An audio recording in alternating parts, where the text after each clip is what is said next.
Super Plus system, replacement. What to do in case the replacement of a piece is required or if a gap has been left uncovered when the scaffold was removed. Let's see below. The first step is to move the clips on the rail of the horizontal profile until the gap of the new part is released.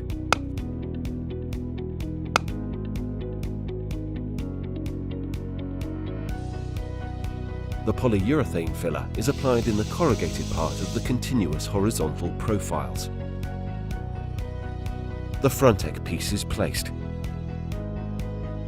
Then the clips are moved again, taking advantage of the 6 mm space left between the pieces, thus guaranteeing the stability of the piece.